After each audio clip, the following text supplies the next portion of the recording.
Welcome to this explainer on the North Yarmouth Budget Committee meeting from July 9th, 2026. Local budgets might sound a bit dry at first, but they actually hold the keys to exactly how your community operates and how your tax dollars are spent. Let's dive right into the local governance engine at work. Here's our roadmap for today. We're going to cover the new session in leadership, tracking carryover topics, shared services data, agricultural exemptions that lower taxes, town training in transition, and finally, public comments and adjournment. Section 1. New session and leadership, setting the stage. First up, the committee handled some quick administrative housekeeping. Richard Parenteau was unanimously selected as the new chair. We also have a vacancy on the committee right now, following the departure of Michael Sweat. And just to give the new select board and the incoming town manager a little time to get settled in, the committee is officially hitting pause on their meetings for August and September. They'll be right back on their regular schedule the second Thursday of the month, starting in October. Section 2.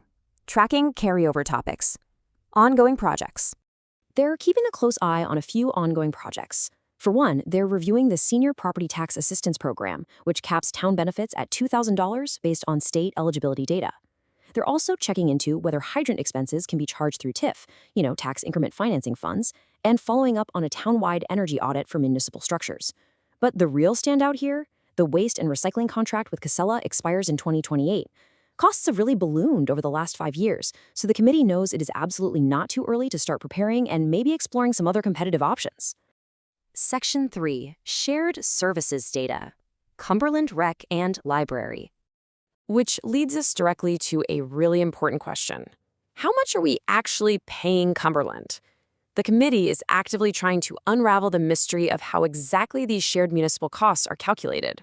So right now, there's this netting process going on. North Yarmouth gets credits when the Cumberland Recreation Program uses their facilities, but because the accounting is all netted out, the committee only ever sees the residual balance. They don't actually see the ins and outs. To get some true transparency, they're looking to pull the raw software data right out of the recreation scheduling program. This software can show exactly how many people from each town are using the services, and it breaks down the revenue by activity. It's all about gaining visibility into a process that has historically happened pretty much entirely behind the scenes. Section 4. Agricultural exemptions, lower taxes. Lowering property taxes. Let's kick this part off with a pretty funny anecdote from committee member Link Merrill. Some residents have been understandably panicking because outdated property values were finally reset, causing some land valuations to jump significantly. Well, Link mentioned one resident who contacted him in total shock after checking their new property value, realizing their house was suddenly worth over $1 million. Link's response? Congratulations, you're a millionaire. It definitely brings some much-needed levity to a really stressful topic. The difference in the tax burden here is, well, it's enormous. If your land is valued as standard property or a potential house lot, you could be assessed at around $11,000 an acre. But if you qualify for the state's agricultural exemption, that assessment plummets to just $300 an acre. That is a huge, game-changing difference for your local tax bill. So how do you actually get this? It's surprisingly simple.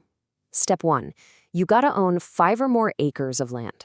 Step 2, you need to generate at least $2,000 in agricultural value. This could be from haying, raising livestock, cutting firewood, or growing produce. And you only have to hit that threshold 3 out of every 5 years. Step 3, just fill out a simple application online, draw a rough map of your property showing the pasture or hayland, and hand it in to the town. And honestly, if you ever need to take the land out of the program, there's only a 5-year look-back period for paying the difference in back taxes. It's incredibly straightforward. Taking advantage of this program really encourages folks to keep their land open instead of subdividing it out of financial stress. Link shared another great story about hitting his agricultural requirements just by bush hogging his fields, while his neighbors literally set up Adirondack chairs right on the property line to watch him work. Not only are you saving on taxes, but you're providing open space for neighbors can cross-country ski or train their bird dogs. It's a total win for the taxpayer and a win for the town's open space goals. Section 5. Town training and transition. Training and handover. The town is currently in the middle of transitioning to a new town manager. In the meantime, Don Garish has stepped up to serve as the interim manager, working a couple of days a week to make sure everything goes smoothly. Also, the foundational budget paperwork for the coming fiscal year has already been established. During this meeting at the local community center, the outgoing administration actually handed over physical budget flash drives to the brand new committee members to get them completely up to speed. Now, as you can probably guess, handing over a flash drive with 25 or 30 different unorganized files can be a bit overwhelming for a new member. To make onboarding a breeze, the chair is taking the initiative to consolidate all that disparate data into easy-to-use Excel spreadsheets. These sheets will feature 3 years of historical budget data right next to 3 years of actuals. Having this kind of structured, filtered data is going to be an absolutely incredible educational tool for new members trying to wrap their arms around municipal finance. Section 6, Public Comments and Adjournment.